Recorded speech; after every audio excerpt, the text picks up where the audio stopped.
자, 보겠습니다. 자, 오늘 시작은요. 여러분들이 이 문법의 전반적인 이야기들을 조금 한번 해볼까 해요. 자, 이 문법의 시작을 우리가 의문부터 시작을 합니다. 여러분, 의문이 뭡니까?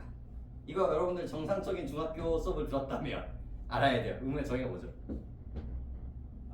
말의 뜻을 구별해주는 최소단인데 훌륭합니다. 이 의문의 포인트는 뭡니까? 말의 뜻을 뭐 해준다? 구별해주는 최소단이라는 게 키워드죠. 구별해주는. 자, 의문이 모여서 뭐가 될까요? 제일 작은 거예요. 이 의문 이런 거죠. 이런 것들입니다. 자, 의문이 모여서 뭐가 될까요? 의문이 모입니다.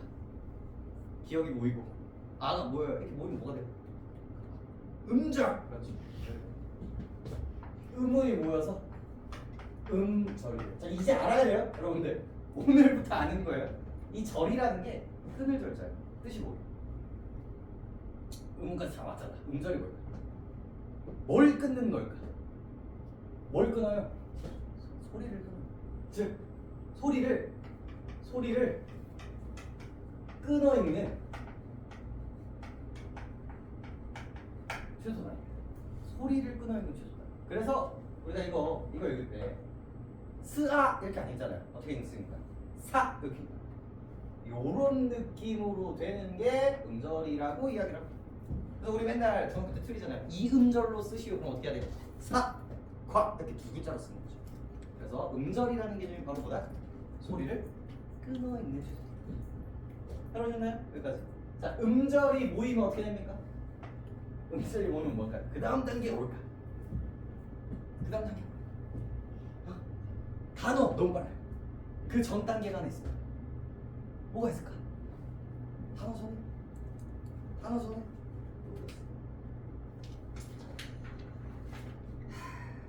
현수 씨 뭐가 있을까?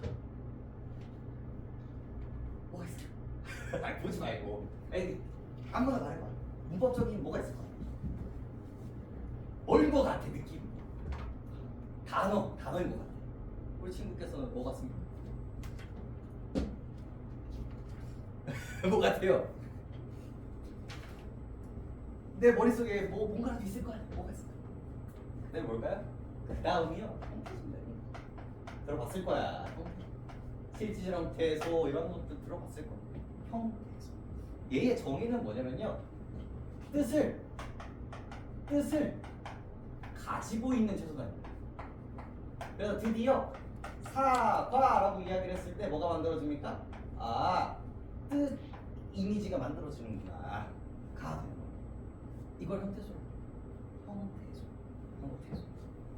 이거 왜 해야 돼요, 여러분들? 이거 뭡니까? 이거 뭐 분필이라고 해요.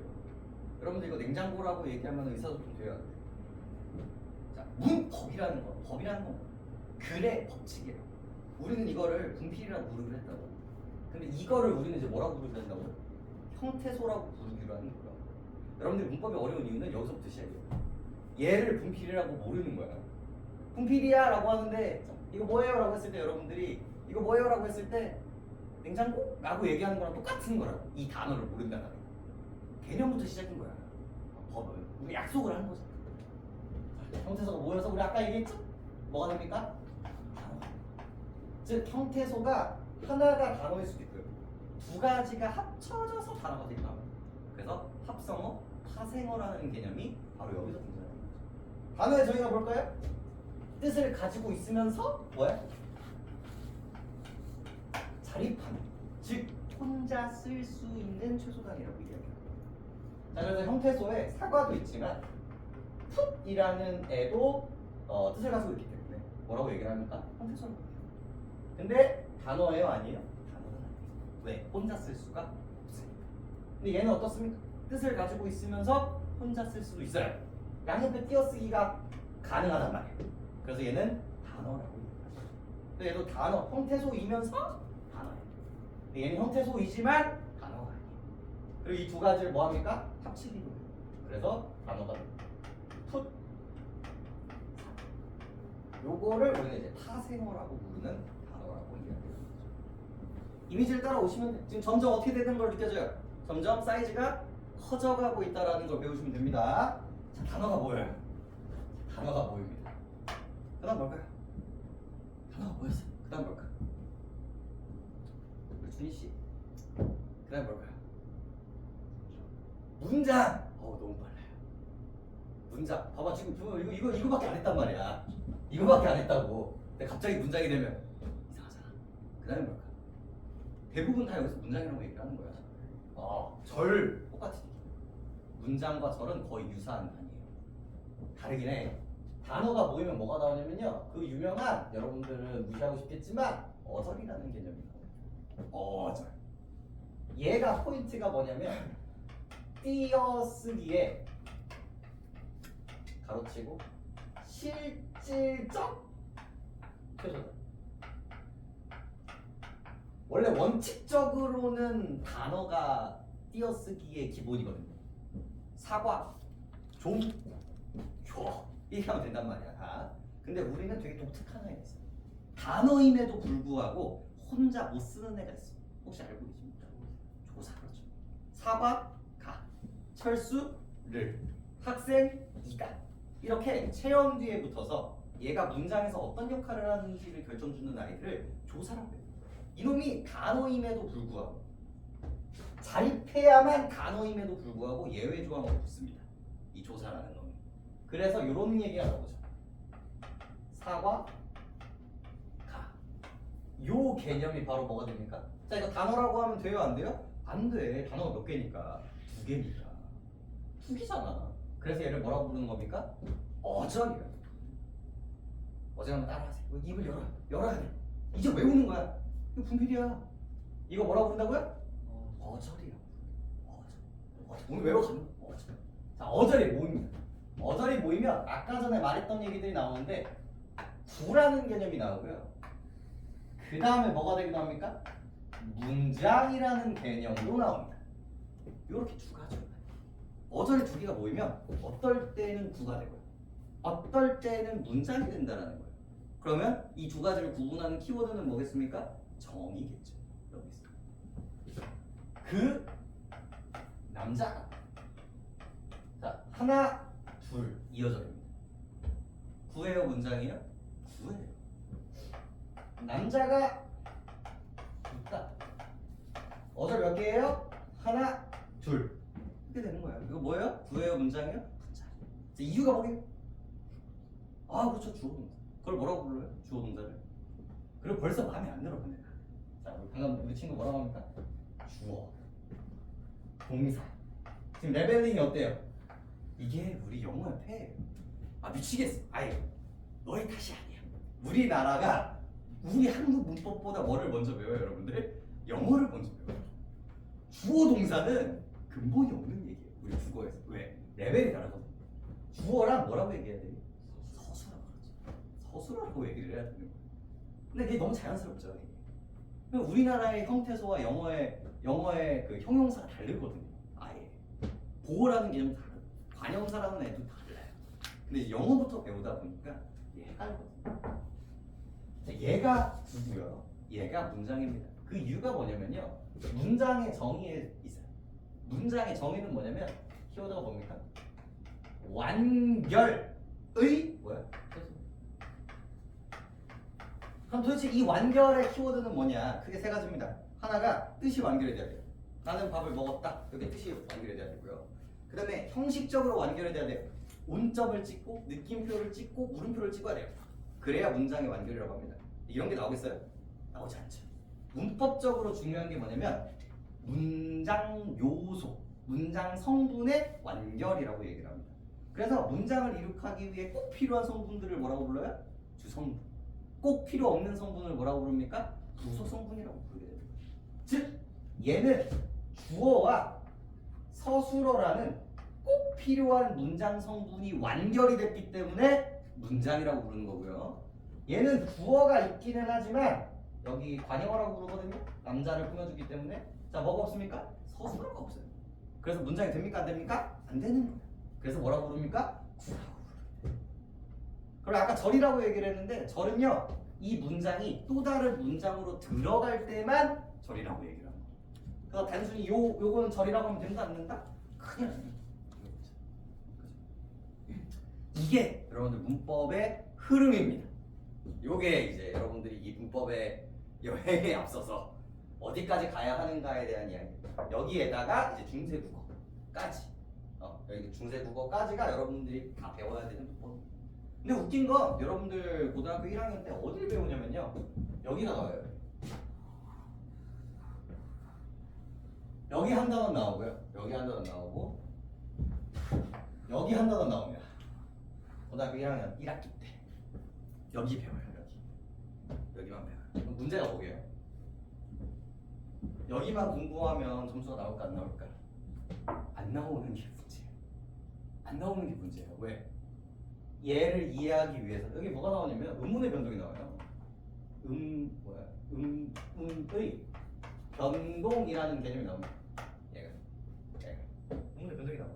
근데 요거 발음하면 뭐라고요? 된소리가 돼요.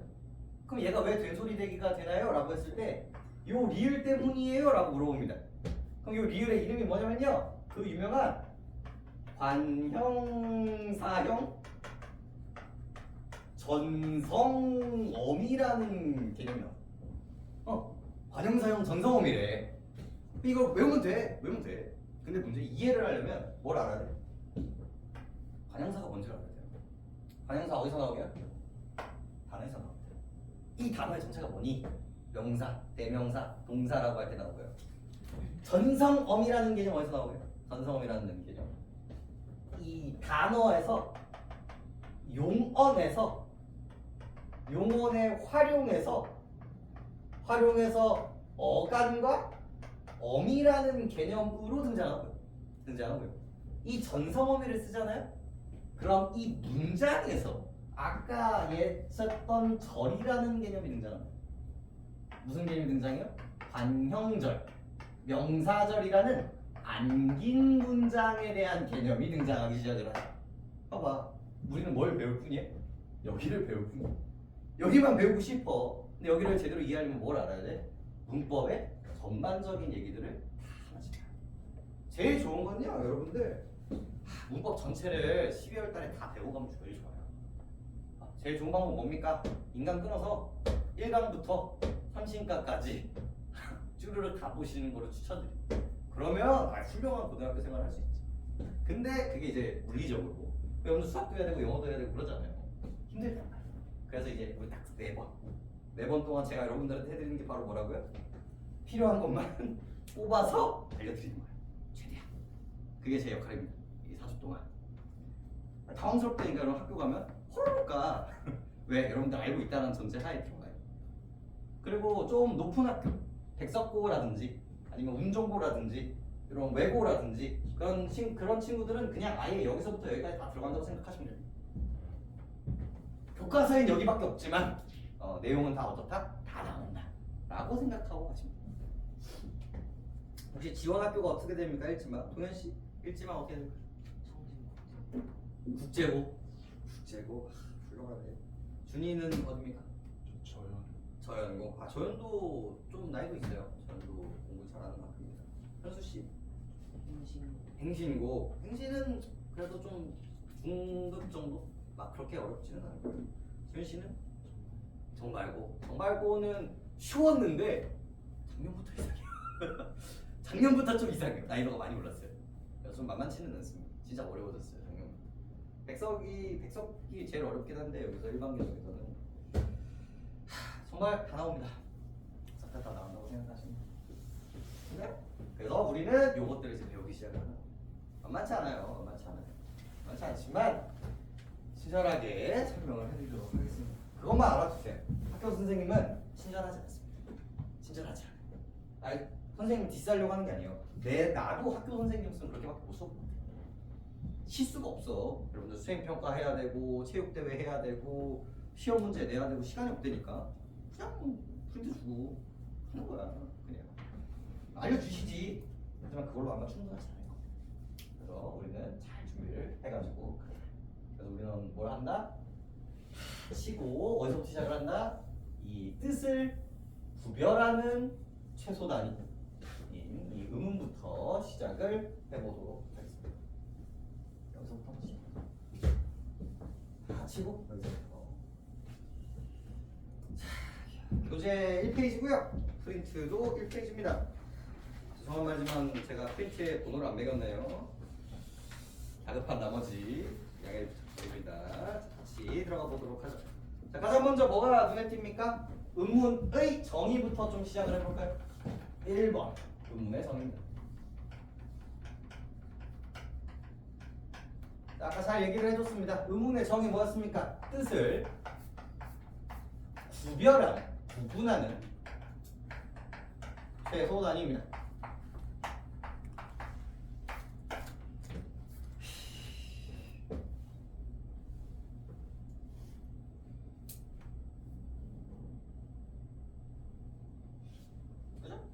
뜻을 구별하는 최소 단위입니다. 어떤 문제가 또 기출에 등장하느냐? 뜻을 가지고 있는 최소 단위라고 여러분들 납치를 하는 거죠. 아까 말했죠? 뜻을 가지고 있는 최소 단위 뭐다? 형태소. 뜻을 구별하는 최소 단위는 뭐다? 의문. 이런 게 정의의 힘입니다. 이런 것들이. 그래서 저는 제 이름이 항준이에요. 항준. 드디어 소개를 하네요. 항준, 조항준이라는 이름을 가지고 있습니다. 항상 영웅이 되라는, 항상 이제 준걸 영웅준자거든요. 항상 영웅 같은 삶을 살아라고 해서 저희 할아버지께서 지어주신 소중한 이름인데 저희가 한자돌림이에요. 제 동생이 항민입니다. 항민. 그리고 사촌 동생이 항규. 이렇게 첫째, 둘째, 셋째야. 그래서 좀 괜찮은 이름들을 갖고 갔습니다. 근데 이제 저희가 저희 아버니가 지금 6 자매시거든요. 그럼 저희 사촌 동생들이 엄청나게 많습니다. 그다음 항구, 항무, 항식이, 항수 요 라인으로 가요. 요 라인으로. 근데 이제 사촌끼리 모여서 이제 얘기를 해요. 초등학교 때 별명이 뭐게요? 여러분 떠오르는 별명이 있습니까? 우리의 모든 이 항으로 관통하는 이름 가지고 장난치는 별명 뭐예요? 항문이었어요. 그래서 제 친구들은 아직도 조똥꼬라고 부릅니다. 저 초등학교 친구들. 봐봐. 야, 누가 봐도 이름이죠. 누가 봐도 이름이었는데 갑자기 뭐가 되는 거예요? 배설기관이 돼버리는 마법을 보여주죠. 뭐과 뭐의 차이야? 지읒과 미음의 차이 때문에. 야, 지읒과 미음은 뜻이 있어요, 없어요? 뜻은 없어요. 하지만 이렇게 뜻을 구별해주는 포인트가 되는 얘네들을 뭐라고 부릅니까? 음운이라고 부르게 됩니다. 음운이라고 부르게. 이해되셨나요? 끝이에요. 그치? 그래서 뜻을 구별해주는 최소한. 그치? 너무 중요하죠. 자, 2번째. 그래서 여러분들이 이제 의문의 정의를 쓰실 때마다 이제 저의 이름이 떠오르실 겁니다. 그 배설기관 이러면서. 2번째. 정의를 배웠으니까 뭘 배워야 돼요? 의문의 종류를 배웁니다. 의문의 종류는요 크게 2가지로 나눠진다라고 보시면 돼요. 하나가 분절, 또 하나가 비분절 의문입니다. 여러분 세대가 한자에 되게 약한 세대라는 거 이해합니다. 저희 같은 경우는 교과서가 한자가 필수였고 교과서에 한자 병기가 동시되어 있었어요. 여러분들은 아니잖아요. 다 배제되어 있는 시대였는데 국어를 잘하기 위해서는요 한자가 너무 필수적이에요. 이 디테일한 단어들은요 전부 다 한자에서 나와요. 여러분들 그런 거 있어. 우리나라에서 순우리말은요 주다로 모든 게 퉁쳐져요. 주다. 자, 근데 봐. 상장을 주다. 근데 이거 한자로 바꾸면 뭐라고 돼요?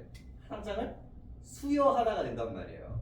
택배를 주다. 한자로 하면 뭐가 돼요? 택배를 배송하다가 된단 말이에요. 택배를 수여하다. 괜찮아, 이상하잖아. 이 부분이 여러분들 전문화라고 얘기를 하는 거예요. 남들과 차이.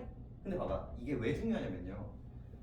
여러분들 그 회사나 어느 뭐 실업 이런 것들을 할 때 의사 전달이 되게 중요해요. 요 느낌, 포인트 하나 때문에 뭐가 되는 거야? 이 계약이 성립되는가 안 되는가, 이 실험 결과가 완성이 되는가 안 되는가가 왔다 갔다 한단 말이죠. 그 뉘앙스 하나 때문에. 그래서 전문어를 써야 돼. 그럼 그때 쓰는 게 뭐야? 그 디테일을 쓰는 게 한자들이라는 거예요. 이 얘기를 해드린 이유가 뭐냐면 여러분들 이 단어들에 대해서 궁금해 하셔야 돼요. 궁금해하셔야 돼요. 분절이에요. 나눌 분자에 끊을 절자입니다. 그럼 뜻이 뭐겠어요? 끊기는 의문이라는 뜻이고요. 비자가 아닐 비자입니다. 아닐 비자. 끊기지 않는 의문이라는 뜻이에요. 그래서 끊기는 의문에 뭐가 있습니까? 기역, 아, 우 이렇게 끊겨. 이렇게 끊긴단 말이에요. 이렇게 끊기는 거를 뭐라고 합니까? 우리는 자음과 모음이라고 이야기를 하게 됩니다. 비분절 의문은 뭐가 있습니까? 똑같이 생겼어. 눈, 똑같이 생겼단 말이에요. 하지만 여기 어떻게 됩니까? 이거 어떻게 발음하라고요? 길게 발음을 해주세요. 똑같지만 지금 끊어져요? 안 끊어져요? 끊어지지 않죠? 이렇게 길게 발음하는 아이들. 이걸 뭐라 합니까? 장단. 소리의 길이에 따라서 뜻을 구분하는 걸 비분절 음문이라고 얘기합니다. 짧게 발음해 볼까요? 눈, 아입니다. 눈 하면 어떻게 돼요? 하늘에서 내리는 눈이 내리는 거지. 이게 뜻입니다. 그러면 우리가 이제 음문의 종류까지 조금 채울 수 있겠죠. 넘어가기에 앞서서 좀 디테일 한번 볼까요? 1페이지에 교재 1페이지에 음성과 음문의 비교만 좀 잡고 갈게요. 이 음문 여기에서 이제 이런 것들이 고등학교거든요. 이런 것들이 고등학교 문법인데 배울 수도 있고 안 배울 수도 있습니다. 이제 디테일 좀 잡아드리면 음문과 뭐를 구분할 줄 알아야 돼? 음성은 좀 구분할 줄 아셔야 돼요. 쉽게 말씀드리면 음성은 우리 말, 사람 입에서 나오는 모든 소리들을 뭐라고 불러요? 음성이라고 얘기를 합니다. 근데 뜻은 있어요? 없어요? 뜻은 없죠. 뜻은 없죠. 근데 두 가지의 차이점은 뭐냐면요. 얘는 가로치고 물리적이고 구체적입니다. 근데 음문은요. 어떤 속성을 자 물리의 반대말 뭐게요? 추상적이고 관념적입니다. 쉽게 말하면 눈에 보인다, 보이지 않는다. 귀에 들린다, 들리지 않는다라는 뜻이거든요. 이것도 여러분 도움이 되니까 하나만 좀 얘기를 하면 여러분 추상적의 반대말이 뭐예요? 추상적의 반대말.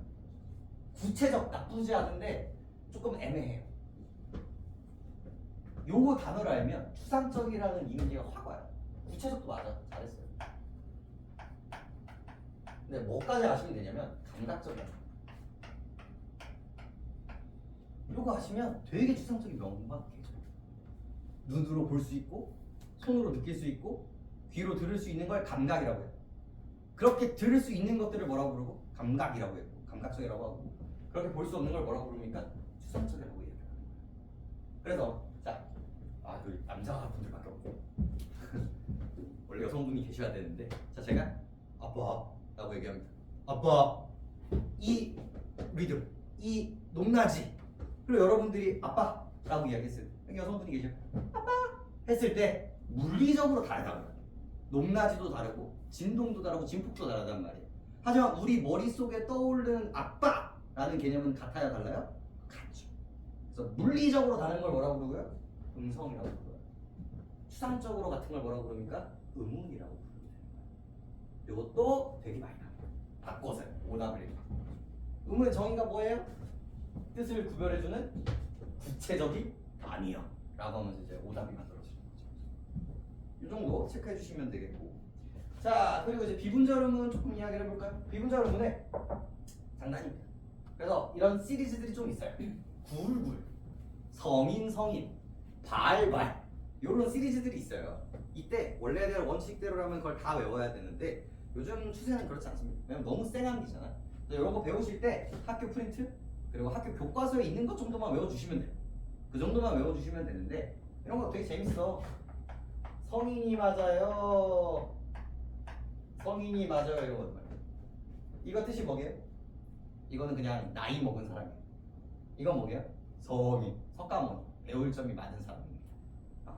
이 뜻이 바뀌어요. 근데 다 외울 거야? 너무 힘들잖아요. 그래서 학교 프린트, 교과서 정도만 외워주시면 되는데 그래서 요즘 트렌드가 뭐로 나오냐면요. 이 장단이 일어날 수 있는 장음의 환경이라는 개념이 나옵니다. 장음의 환경. 결론부터 말씀드리면 장음은요 무조건 첫 음절에서만 발음될 수 있어요. 뭔 말이냐?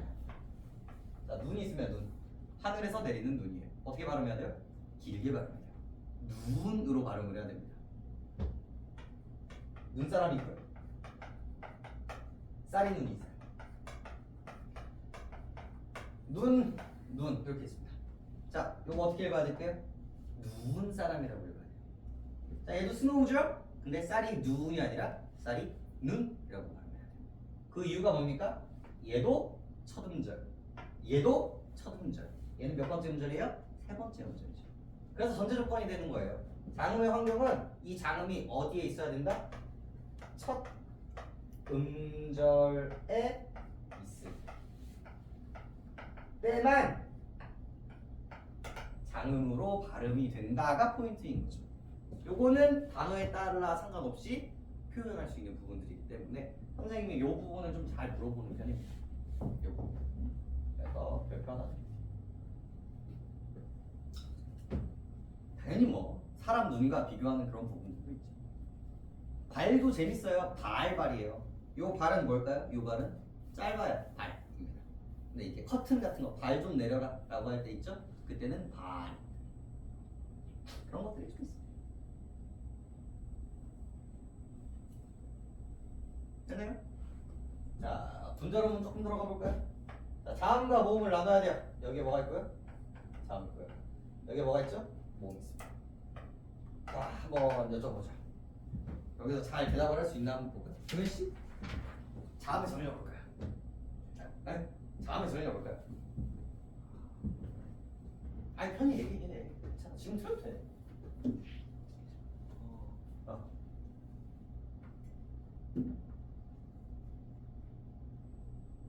아니 왜 와서 자음이 뭐예요? 라고 물어본단 말이야. 뭐라고 대답해? 놀랍게도 너희 중학교 3학년 시험 범위잖아. 이 자식아. 너 동생이 물어봤어. 뭐라고 대답할래? 이 친구들이 제일 많이 하는 얘기가 뭐냐면 자음 뭐예요? 라고 하면 뭐라고 대답합니까? 기역, 니은, 디귿, 리을이요. 이렇게 대답을 한단 말이야. 뭘 아야 그렇게 말하면 틀려. 그거는 자음의 예시야. 야, 과일의 정의가 뭐예요? 라고 물어봤을 때 사과배 딸기요 라고 대답하면 됩니까? 안 됩니까? 안 돼요. 그건 예시고. 그거 정의를 알아야 돼. 정의가 너무 중요하거든요. 혹시 아시는 분 계십니까? 발음기관에 발음할 때 장애를 받거나 오는 소리가 훌륭하죠. 자음의 정의 뭡니까? 자, 이거 이렇게 할게요. 발음기관에 이제 알아야 돼. 장기간에 뭘 받는 소리? 장애 가로치고 뭐라고 얘기합니까? 장애를 받으며 나는 소리를 뭐라고 부릅니까? 자음이라. 그럼 포인트가 뭐 있어요?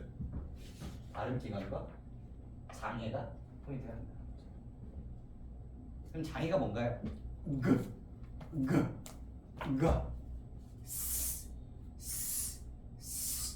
소리가 될 때 걸리거나 붙였다 떼지거나 이런 것들을 우리는 장애라고 합니다. 자, 그럼 모음은 어떨까요? 모음은 어떨까요? 기억나나? 장애를 아 그렇죠. 기억나죠. 근데 장애를 받지 안 된다.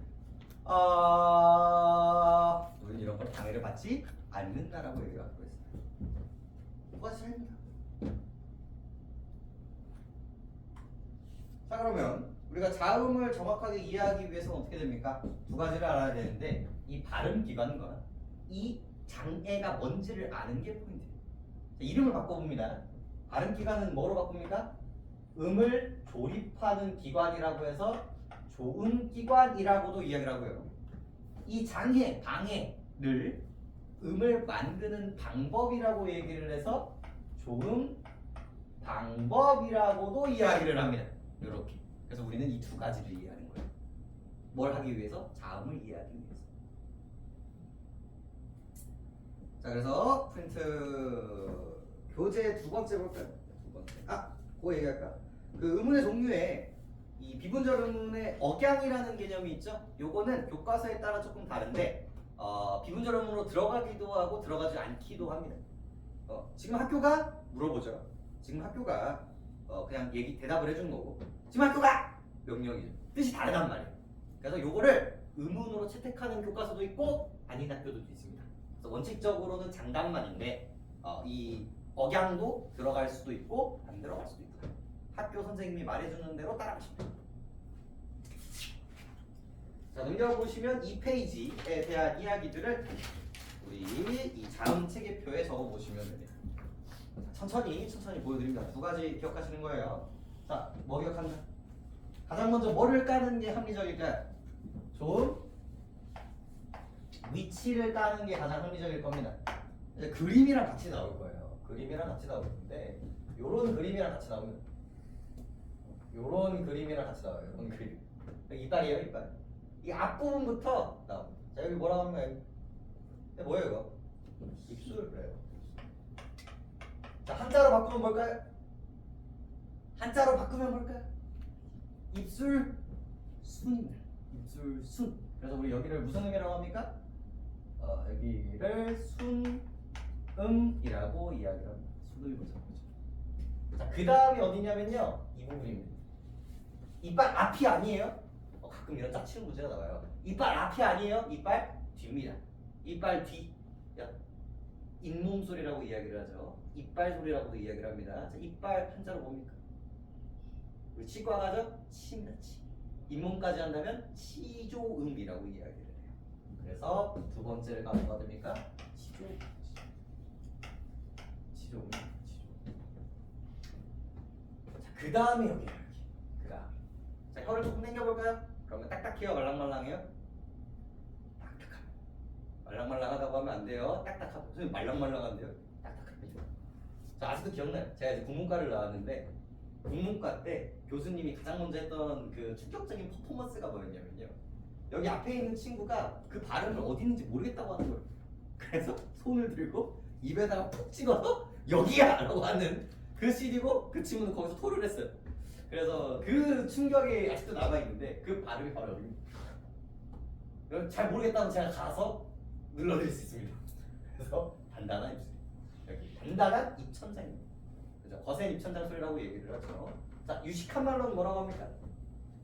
단단하다요. 단단하다. 단단하다. 경경이라고. 경경. 그림 잘못 그렸네. 여기까지라서. 자, 그 다음에 조금 더 들어가면 어떻겠습니까? 말랑말랑한 부분이 등장을 하죠. 말랑말랑하다라고 해서 경에서 뭐로 바뀝니까? 연하다라고 얘기하죠. 연국의 음으로 바뀌게 되고요. 연국의 음. 자, 마지막 여기 목구멍입니다. 여기 안 걸리면 뭐라고 부르게요? 목암이라고 얘기 안 하죠? 뭐라고 합니까? 후두암이라고 얘기를 합니다. 후두암. 후잖아. 후. 목구멍 후예요. 후. 그래서 후음이라는 개념으로 등장을 합니다. 선생님 한자 외워야 되나요? 네, 제발 외우세요. 원칙은 그렇습니다. 중학교 때는 최대한 한자를 쓰지 않기 때문에 여러분들이 순 우리말로 배워요. 입술 소리, 잇몸 소리, 센 입천장 소리, 여린 입천장 소리, 목청 소리라고 배워요. 물론 고등학교 1학년 때 그렇게 쓸 수도 있습니다. 네, 외우셔요. 고등학교 때부터는 한자 필수거든요. 보시면 되고요. 이렇게 5개의 좋은 위치에서 어떤 방해를 받느냐에 따라서 이제 자음이 바뀌는 거예요. 그럼 여기는 뭐가 들어가겠습니까? 좋은 방법이 들어가겠죠. 자, 좋은 방법 몇 개? 자, 좋은 위치 몇 개 써요? 좋은 위치. 좋은 위치. 자, 좋은 방법 몇 개? 좋은 방법 5개. 자, 숫자를 써드리는 이유는 뭐라고요? 헷갈리지 마. 자, 좋은 방법은요 크게 두 가지로 나눌 수가 있어요. 울림소리와 안 울림소리로 나눌 수가 있습니다. 이 바람이 여기서 떨리느냐 떨리지 않느냐의 차이로 나누는 건데 가장 먼저 안 울림소리 적어주시면 되고요. 안 울림소리. 그 아래에 울림소리 적어주시면 되겠습니다. 울림소리. 잘 따라오고 있어요. 자, 안 울림소리 3가지 방법이 있는데 자, 방법이 크게 3가지입니다. 이 소리예요. 붙였다 떼는 소리입니다. 붙였다 떼는 소리. 혹시 기억하십니까? 이 소리를 뭐라고 부르죠? 타여름이라고 이야기를 합니다. 얘를 타여름이라고 우리는 부르기로 합니다. 그 다음 무슨 소리일까요? 네, 마찰 소리. 바람을 마찰시켜요. 하는 소리들이에요. 하는 소리들입니다. 걔를 유식한말로 뭐라고 부릅니까? 마찰입니다. 그리고 이 두 가지를 같이 하는 경우들이 있습니다. 이렇게 한 글자씩 땁니다. 파찰이라고 얘기해서 파찰음이라고 이야기하죠. 이렇게 세 가지가 나옵니다. 자, 울림 소리는요 어느 위치가 울리냐에 따라서 다릅니다. 첫 번째 어디에 울려요? 코. 코를 한자로 하면 이비인후과라고 얘기하죠. 비자입니다. 그래서 비음. 그리고 혀 양옆에 바람이 흐른다라고 표현을 합니다. 그래서 우리나라 딱 하나 있는 유음이 여기로 들어가게 되죠. 이렇게. 그래서 총 몇 개예요? 5개. 이렇게 보면 돼요. 자, 여러분들 꼭 표 그리실 때 여기부터 막 신나서 여기부터 들어가시는 분들이 있는데 결국 문제는 어디서 나오게요? 여기서 나오지만 오답은 다 어디서 나옵니까? 이 세팅에서 나옵니다. 얘가 뭐라고 부르는지를 알아야 돼요. 자, 그래서 이제 딱 들어가고 싶은데 이제 중요한 게 하나 남았죠. 뭐가 남았습니까? 우리 세종대 위대하신 세종대왕님께서 이 글자를 만들 때 영어는 근본이 없거든요, 여러분들. 그냥 막 만들었어요. 여러분들 요거랑 똑같이 생겼잖아요. 똑같이 생겼단 말이에요. 요거랑 뭔가 의미가 있을 것 같단 말이에요. 근데 의미 있어요, 없어요? 아무런 의미가 없어요. 하여튼 우리 한글 의미가 있습니다. 의미가 있어요. 뭐예요? 의미가 있어요. 왜? 똑같은 곳에서 뭐를 달리한다? 세기를 달리한다는 뜻입니다. 그래서 아주 놀랍게도 각자의 위치에서 각자의 방법을 세게 하느냐에 따라서 뜻을 뭐 할 수 있습니까? 구별할 수 있습니다. 우리나라는 소리의 세기를 음운으로 채택하고 있습니다. 자, 파열음을 세 가지로 나눌 수가 있죠. 그냥 발음하면 그걸 뭐라고요? 예사소. 예사소. 그다음 조금 더 세게 하면 끄 해서 된소. 조금 더 강하게 하면 거세게 하면 거센소. 이 예사된 거센이라는 소리의 세기가 세팅이 돼야 되고요. 자, 파찰음 역시도 마찬가지죠. 예사 된 거센. 근데 마찰음 같은 경우는 뭡니까? 스 다음에 없거든요. 그래서 예사 소리 있고 된 소리 있고 그다음에 거센 소리 있어요, 없어요? 없어요. 그래서 여기가 출제 포인트가 됩니다. 그리고 비음과 유음은 울림 소리이기 때문에 그런 거 없고요. 이렇게 하면은 우리가 음운 체계, 자음 체계를 그릴 수 있는 포인트 표가 완성해야 돼요. 쉽지 않았죠? 쉽지 않아요. 네, 여러분들이 이제 그려야 되는 거예요.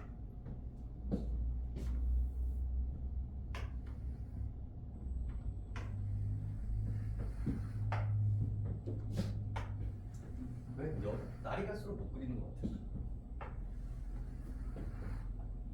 이렇게 되죠.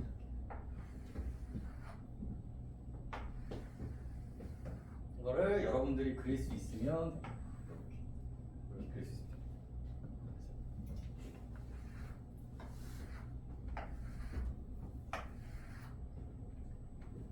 자, 채우면 돼요. 자, 자음 몇 개입니까 우리나라? 자음 몇 개기?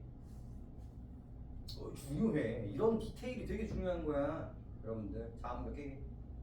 그리고 봐봐, 무리함부터 하냐? 우리 한국인이 자음 물론 몰라도 살 수 있지. 몰라도 살 수 있어 우리가. 무지개가 몇 가지 색인지 몰라도 살 수 있고요. 그죠? 다 몰라도 살 수 있어. 기본은 해야지. 몇 가지일까? 몇 개예요? 19개. 진짜 많이 들어와요. 개수 나왔을 때. 모음 몇 개게? 21개. 합쳐서 몇 개게? 40. 토탈 40개가 나와요. 우리 상식 상식이에요. 상식. 상식입니다. 그럼 이제 19개를 채우는 거예요. 뭐 다양한 방법들이 있습니다. 다양한 방법들이 있는데 제가 설명드리는 방법은 그렇습니다. 자, 어디서부터 시작하시면 좋냐면요. 울림소리부터 시작하면 좋아요. 울림소리 총 몇 개게요? 그렇죠. 4개입니다. 4개. 혹시 외우는 방법 알고 있나요? 다 들어봤을 거예요. 울림소리 4개. 모, 란, 양, 말, 모, 노, 레, 일, 미, 니, 오, 리. 마음에 드시는 걸 외우시면 됩니다. 뭐가 있어요? 니은, 이음, 미음, 그리고 리을이 몇 개입니까? 울림소리 4가지입니다. 외워! 이제는 알아야지. 문항에서도 나와요. 울림소리가 반복되면 어떨까요? 부드럽고 따뜻한 이미지를 형성해줍니다. 울림소리의 반복이요. 외우시면 되고요. 노란 양말, 모노레일, 미니오리로 외워주시면 됩니다. 개인적으로 미니오리를 추천드려요. 왜일까요? 여기까지는 무슨 의미고요? 비음이고요. 여기는 무슨 의미이기 때문에요? 유음이기 때문에 그렇습니다. 그래서 울림소리 4개, 비음 3개, 유음 1개라는 이미지를 가지고 이제 이야기를 시작을 하는 거고요. 자, 수능부터 한번 채워보자. 여러분들 벌써 알고 있어요. 여러분들 위대하신 세종대왕님께서 여러분들의 직관을 살려서 만드셨거든요. 입술 뭐 같습니까? 우리는 알고 있잖아. 입구자 어떻게 써요? 이렇게 쓰잖아. 네모나게 생겼다라는 거죠. 그래서 어디 여기다가 뭘 박아두시면 됩니까? 미음을 박아주시면 돼요. 미음을 박아주시면 돼요.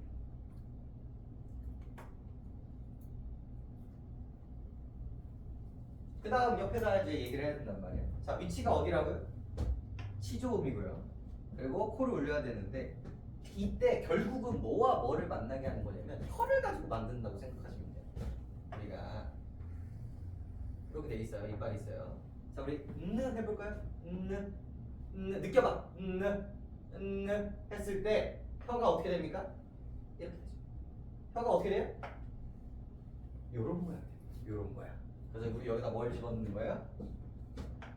디귿을 집어넣는 거예요. 선생님 기억 아닌가요? 기억 아닌가요? 울림소리에 없습니다. 거꾸로 하시면 돼요. 니은을 집어넣으시면 되고요. 그다음 우리 리을도 발음해볼까요? 혀가 이렇게 돼요. 혀가 이렇게 되고 이빨 어디에 붙습니까? 여기에 붙죠. 그리고 니은과 생김새가 어떻게 됐어요? 비슷하게 생겼죠. 그래서 리을을 어디다 씁니까? 니은에다가 요런 식으로 적어주시면 되겠습니다. 그리고 개꿀팁. 이 표에 십자가를 하나 그리시면 됩니다. 우리나라에 연국의 음은 딱 하나밖에 없고요. 딱 한 아니밖에 없고요. 타차름도요. 우리나라에 딱 하나밖에 없습니다. 원래 옛날에는 타차름이라는 개념이 없었어요. 뭐야 왜 그래? 미안해요. 연국의 음이 아니라 경국의 음. 오호. 오랜만에 수업을 해서 신나서 그런가. 경국의 음. 이 가운데에 뭘 그리게 됩니까? 십자가를 그리게 되죠. 여기는 여기 중앙을 제외하고는 아무것도 그리시면 안 돼요. 이 십자가에 걸리는 건 없어야 돼요. 없어야 돼요.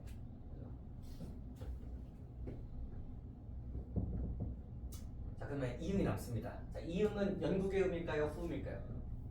연국의 음일까요? 후음일까요? 소리입니다. 어디 같아? 후음? 연국의 음? 자, 뭐 생각하시면 됩니까? 요거 생각하시면 됩니다. 여기다 이음 쓰시면 되고. 그럼 히읗도? 그렇죠. 후음입니다. 이렇게 생각하시면 되죠. 그럼 우리가 벌써 뭘 만들어 버립니까? 울림소리의 체계를 만들게 되는 거예요.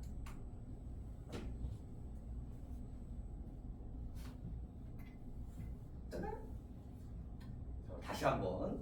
그럼 이제 비분절음과 안울림소리를 채워야 되는데 또 다시 오늘 이제 샤라웃이 맞죠? 세종대왕님께서는 단순히 만들지 않습니다. 같은 라인, 같은 곳에서 발음되는 애들은 비슷하게 만들어요. 그래서 얘네들의 모자를 씌워주시면 됩니다. 입술에서 터지죠? 그래서 뿌뿌뿌 계열이 여기서 나요. 그래서 여기다가 모자를 달아주시면 돼요. 뿌뿌뿌 계열이 여기서 나오고요. 우리 벌써 알아. 자, 여기다가 모자를 씌워주면 뭐가 나와요? 디귿이 나오죠. 뜨. 전부 다 혀끝이 치조를 때리게 됩니다. 뜨. 이렇게 되고요. 자, 여기 쓰면은 안 되고요. 십자가니까 안 되고요. 그 다음에 여기 입니다. 발음할 때 혀 뒤쪽이 어떻게 됩니까? 여기 있는 부분을 요렇게 때리게 될 거예요. 이렇게 되거든요. 맞다 떼야 되니까. 여기가 바로 후음은요 딱 하나밖에 없기 때문에 여기다 쓰실 필요 키가 딱 하나밖에 없기 때문에.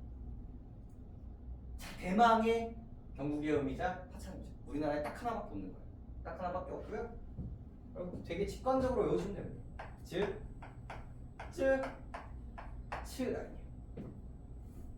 옛날에는 경국의 음과 파창음이 없었거든요. 얘가 중간에 이제 역사가 흐르면서 생긴 부분이거든요. 그래서 생뚱맞게 지 혼자 중앙에 이렇게 붙여져 있다고 생각하시면 돼요.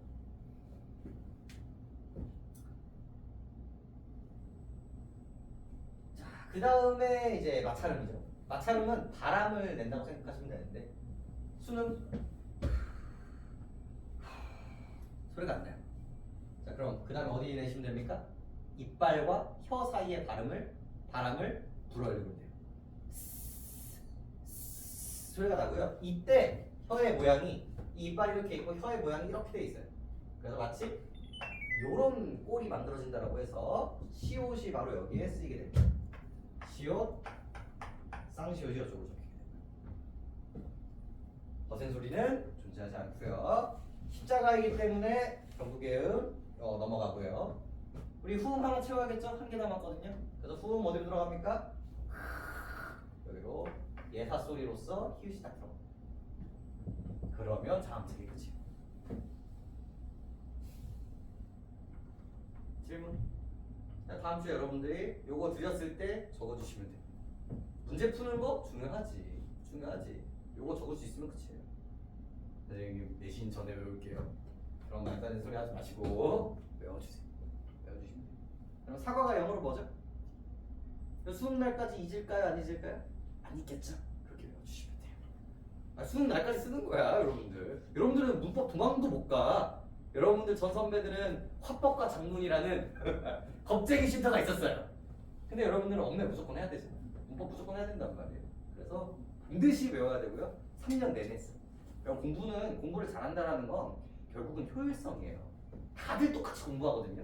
그럼 한 번에 되느냐, 두 번에 되느냐, 세 번에 되느냐가 처음 고등학교 1학년 공부를 갈라요. 고난이도 문제는 별개의 문제지만 이렇게 19개 되시면 되고요.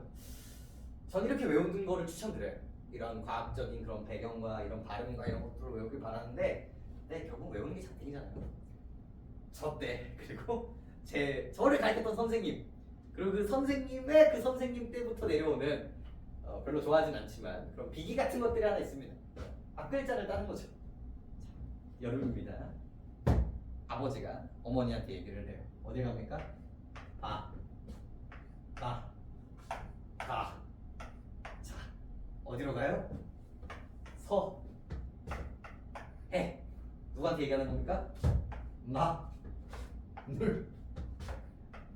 이렇게 하시면 바다가 자, 서해, 마누라 라고 외워주시면 이렇게 외우지 말고 확인할 때 체크하시고요. 별로 좋아하는 방법은 아닙니다. 근데 뭐 기억나실 거고. 근데 이렇게만 외우면 근데 위치가 정확하게 기억나지 않기 때문에 제가 팁을 하나 드렸죠. 십자가 팁은 꼭 기억하세요. 이렇게 말씀드려도 다음 주에 여러분 테스트 보실 때 귀신처럼 얘가 칠해져 있습니다. 기억이 막 여기가 있고 여기가 있고 그렇습니다. 이 지점들 좀 생각을 해주시면 좋을 것 같아요. 됐나요? 됐어. 정말 힘을 내볼까요? 우리 몸까지만 해보죠. 몸까지만 쉬울 테니까 몸까지만 해야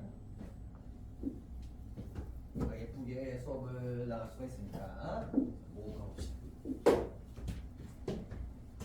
얼마나 친절해. 더 친절할 수가 없어.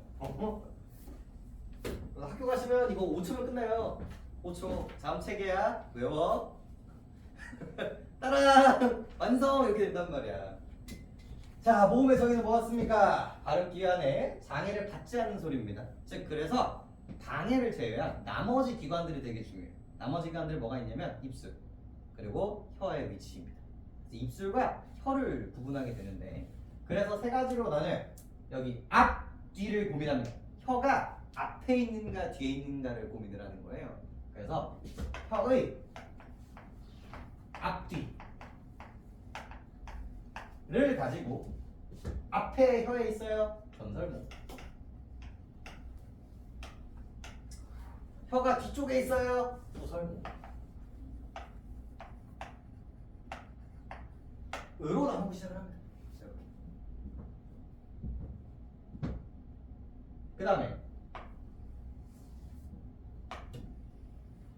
혀가 앞에 있으면서 혹은 뒤에 있으면서 입술의 모양은 어떤가요? 를 물어봅니다. 그래서 여기에 입술 모양. 제발 내가 쓰던 순서로 기억을 하세요. 이 그 느낌이 되게 중요하니까. 그래서 전설 모음이면서 입술이 뭐일 수도 있고요. 평평할 수도 있습니다. 이렇게. 그래서 평순 모음.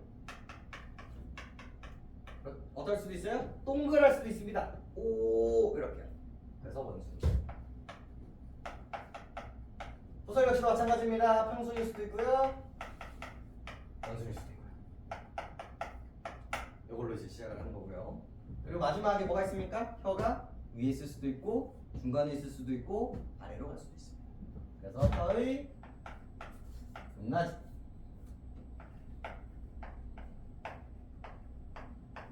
로 해서요. 고모음, 중모음, 저모음으로 나눠지게 돼요. 그림을 그리면 이렇게 독특한 표가 만들어지게 되죠.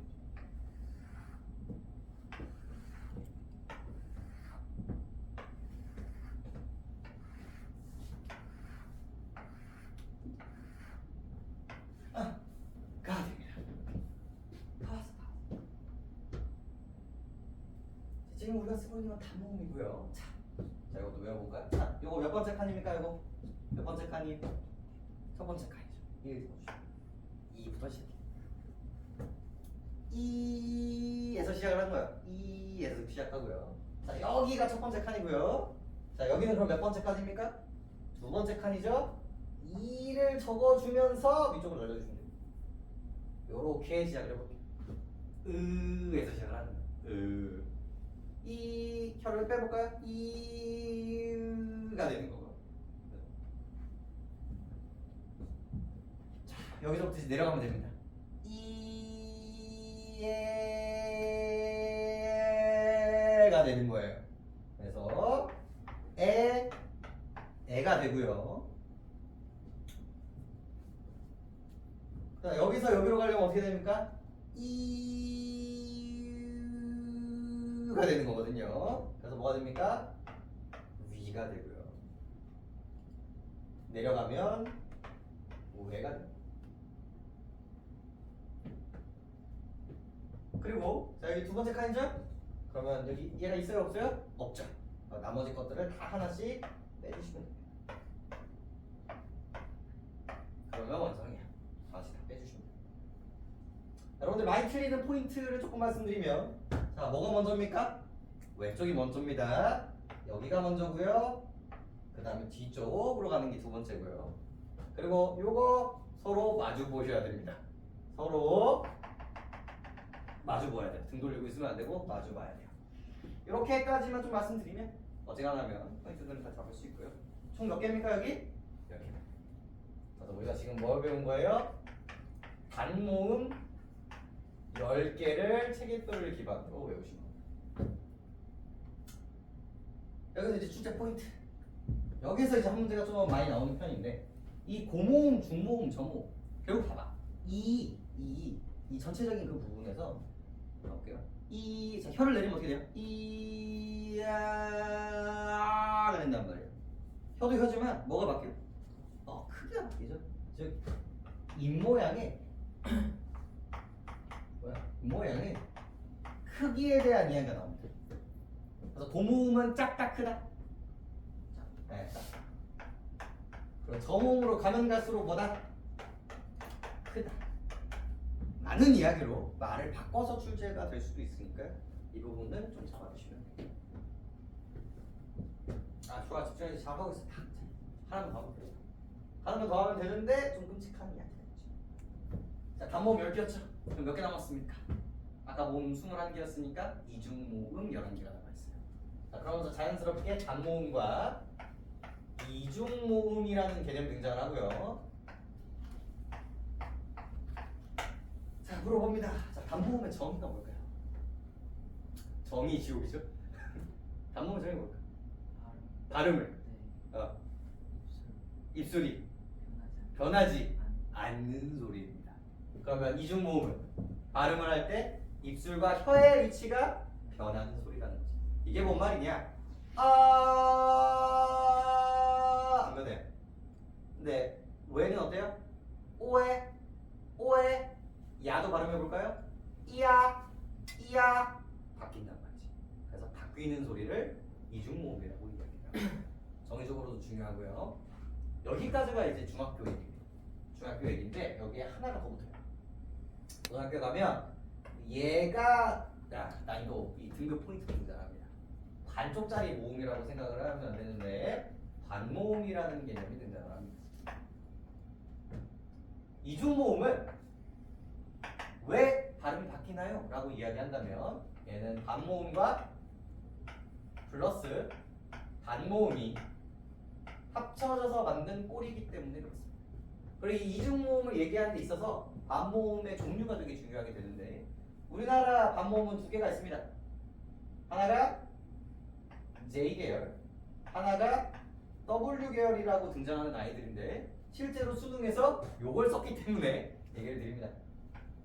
이 발음이 숨어져 있는 경우가 있고요. 오 발음이 숨어져 있는 경우들이 있습니다. 근데 얘네들은 발음만 나지 표기가 되지 않아요. 그래서 그런 것들을 살려주기 위해서 위쪽에 요 마크를 쓰게 됩니다. 그래서 반모음이 두 가지인데 이 이중모음은 이 반모음의 종류에 따라서 나눠지게 된다고 생각하시면 됩니다. 즉 2계열 이중모음과 우오계열 이중모음으로 나눌 수가 있는데 자, 대표적인 거 하나씩만 볼까요? 야 부셔보면 어떻습니까? 이야 라는 발음이라는 걸 우리가 확인할 수 있고요. 자, 왜 볼까요? 왜 부셔보면 어떻습니까? 오해 라는 걸 확인할 수 있죠. 이렇게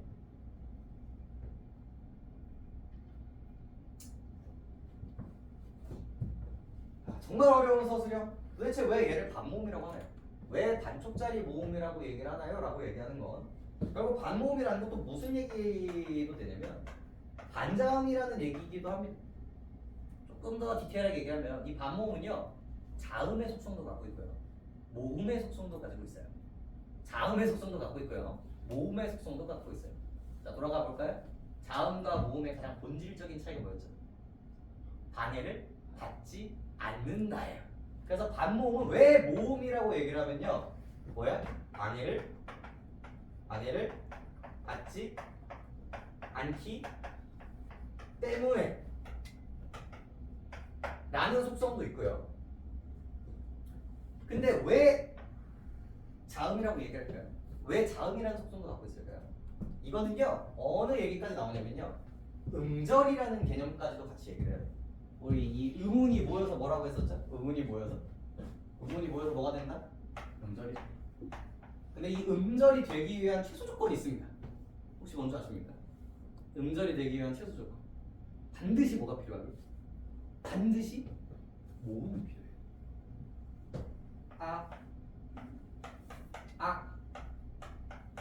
각 요게 케이스죠. 그리고 각 이렇게 음절을 만들 수 있는 케이스들이에요. 자음 모음 자음입니다.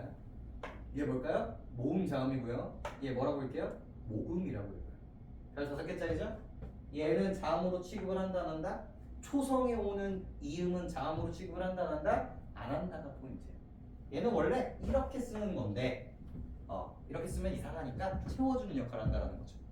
자, 다시 볼까요? 자, 모음은 단독으로 음절을 만들 수 있어요. 자음은 단독으로 음절을 만들 수 있다 없다? 없다. 다시 가볼까요? 반모음은 단독으로 사용될 수 있다 없다? 없다. 그 속성은 누구 거예요? 자음의 속성인 거죠.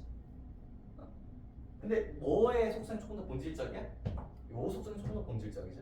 그래서 반쪽짜리 모음이라고 얘기를 하는 겁니다. 왜? 반해를 받지 않는. 그래서 막 그런 얘기를 하는 거야. 반모음은 자음의 속성과 모음의 속성을 같이 갖고 있어요. 그 이유는 뭐냐면요, 자음처럼 혼자 쓰이지 않기 때문에 그런 거예요. 모음은 방해를 받지 않기 때문에 그래요 라는 걸 여러분들이 서술형으로 쓰게 나오면 아주 높은 고난이도 학교라고 생각하시면 돼요. 이런 것들이 고등학교 2학년 3학년 정도의 내용이에요. 근데 요즘은 좀 트렌드가 좀 내려와요. 학교 그 높은 학년의 이야기들이 고등학교 1학년에도 그냥 나오기 때문에 좀 알고는 계시면 좋을 것 같고요. 그리고 국제고 가실 분들은 당연히 알고 있어야 돼요. 이게 웃긴 게 국제고는 모르겠어요. 제가 내신할 때는 어땠냐면 여러분들한테 수업을 시킵니다. 여러분들한테 수업을 시켜요. 이걸 네가 해야 돼. 이 수업을 학생들한테 네가 해야 돼. 그리고 시험은 개같이 이런 게 나옵니다. 이런 것들. 그래서 알아서 공부를 잘 하셔. 그래서 걔 웃긴 게 뭐냐면 자기들이 조사하는 거는 나보다 잘해. 자기들이 조사하는 거. 근데 나머지 부분들은 어때요? 바보 멍청이가 따로 없어. 알아서 잘 해야 돼. 되셨나요? 요게 이제 반모음의 속성으로 하나 등장하는 부분들이 있고요. 그다음에 한 가지만 조금 더 하면 요것도 조금 더 들어볼게요. 요 얘기도 있습니다.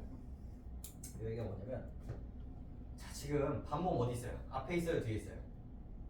앞에 있죠. 대부분 앞에 있습니다. 다 앞에 있어요. 11개 중에 10개가 앞에 있습니다. 근데 뒤에 있는 애가 딱 하나 있어요. 독특한 아이가 하나 있습니다. 얘가 되게 독특하죠. 얘를 부셔보면 어떤 느낌이에요? 으 플러스 2죠. 자, 국어학자들이 고민하기 시작을 합니다. 아씨, 아니 다 앞에 있으니까 여기다 해도 되지 않을까? 자, 그러면 반모음 몇 개 돼요? 3개 돼요. 부담스러워. 아, 이 체계를 늘린다는 게 조금 이게 혼자 예외잖아. 이것 때문에 반모음을 3개 가뜩이나 이게 내용이 어려운데 이게 맞아 이게? 이거 뭐 이런 사람도 있어요? 이것보다 우리 학교 문법은 뭐를 채택하고 있습니까? 이것만 예외로 하자. 얘 말고 얘를 뒤에서 타라고 하자. 이 느낌으로 가자. 이렇게 된다는 거죠. 그래서 요거를 이제 유식한 말로 뭐라고 부르냐면 상향 이중모음이라고 이야기를 하고요. 요거를 이제 유식한 말로 뭐라고 합니까? 하향 이중모음이라고 이야기한다. 답하죠? 이런 것들이 이제 고등학교 디테일입니다. 이런 것들이. 근데 봐봐, 그러니까 사고를 바꾸는 걸 추천드려요. 아씨 이런 것까지 다 어떻게 외우지? 야 얼마나 심플해. 알면 되잖아. 나중에 여러분들 뭔 개소리야 이런 글도 있어. 뭐 문제를 보는데 뭐지? 이게 뭐 개소리야. 문학도. 아씨 아무리 봐도 이 감정인데 왜 이거라고 얘기하지? 내 의사에 벗어나는 영역들이 있단 말이에요. 문법 어때? 상향, 하향. 그쵸? 얼마나 심플해. 그런 마인드로 외워주시면 요거를 왜 외워야 되느냐? 아 이건 자 끝났어. 수업 끝났는데 요것만 이걸 왜 외워야 되느냐? 이게 옛날에 이런 게 있어요. 자 이거 발음하면 어떻게 돼요? 빨리 발음하면 어떻게 됩니까? 펴. 이거랑 합쳐져서 뭐가 됐어요? 이게 됐어요. 이거 원래 중학교 때는 뭐로 배우게? 불과 5년 전에 이거 뭐로 배우게? A랑 B랑 합쳐가지고 새로운 애가 나와요. 이걸 우리 뭐라고 불러요? 추격이라고 불렀어요. 불과 5년 전만은 이게. 근데 5년 전에 단모음이라는 개념이 수능에 등장합니다. 그때부터 어떤 꼬라지가 나오냐면요. 야, 여가 되려면 얘 부셔보면 뭐가 돼요? 2 플러스 어인 거야. 야 이게 왜 추격이야? 얘가 뭐로 변한 걸로 봐야 돼? 얘가 이걸로 바뀐 걸로 봐야 돼. 그럼 축약이 아니라 더 이상 이제 뭐라고 얘기합니까? 교체로 바뀌는 기적을 보여줍니다. 주관식이에요. 여러분들. 그래서 선생님 별 말이 없다. 그럼 우리 이거 뭐로 약속합니까? 축약이에요 라고 하시면 됩니다. 근데 선생님이 반모음을 가르치면서 이 얘기를 한다? 100% 시험에 나온다는 얘기입니다. 여기. 수능에 좀 관심 있으신 분이거든요. 이런 디테일까지 또 말씀드리면 우리가 드디어 어디까지 갑니까? 2페이지까지 마무리. 3페이지까지 마무리를 하게 되는 거예요. 3페이지까지. 그리고 이제 여러분들이 좀 난이도를 문제를 풀면서 여러분들 탁 막히는 부분들이 있을 텐데 그 이유가요. 자, 2페이지 한번 볼까요? 자, 안울림 소리의 파열음. 우리 다 같이 한번 읽어볼까요? 2페이지에 교재 2페이지에 좋은 방법에 안 울림 소리에 파열음을 한번 읽어보겠습니다. 폐에서 나오는 공기를 일단 막았다가 그 막은 자리를 터트리면서 내는 소리. 우리는 분명 뭐라고 배웠는데? 파열음이라고 배웠는데 문제 어떻게 나와요? 배에서 나오는 공기를 일단 막았다가 터트리면서 내는 소리를 이렇게 해요. 자, 그 다음 소리의 세기 볼까요? 자, 예사소리. 우리 예사소리를 배웠잖아요.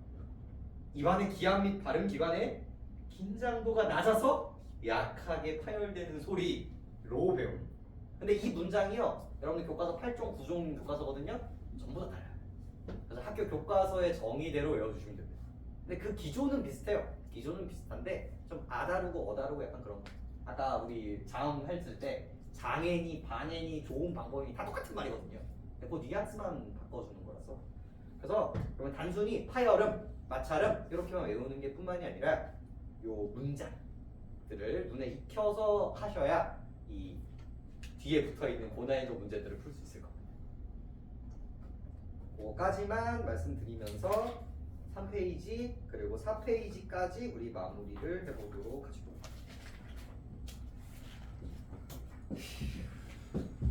어떻습니까? 따라오셨어요? 괜찮아요?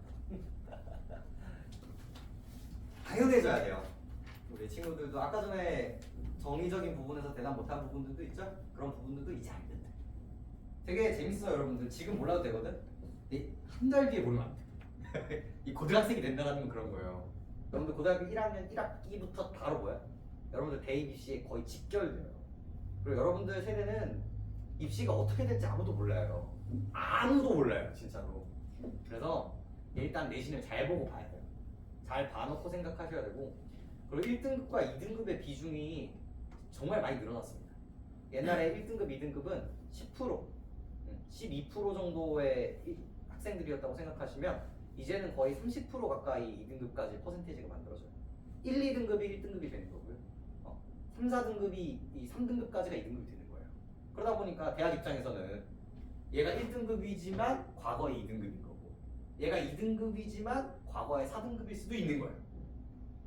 그래서 그런 부분들 때문에 등급이 낮다? 그럼 그냥 바로 예전에는 이게 1.7, 1.6, 1.2 이런 게 그래도 0.1점 부족한데 그래도 괜찮아 이런 느낌이었다면 지금은 뭐야?